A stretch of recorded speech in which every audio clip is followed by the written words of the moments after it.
How to hard reset Vivo T4 5G. Step 1. Press and hold the power button for about 3 seconds to open the power menu.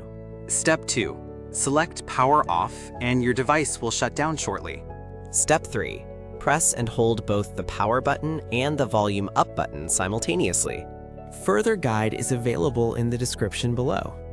Since the remaining steps are technical and complex, we have detailed them in an external blog post.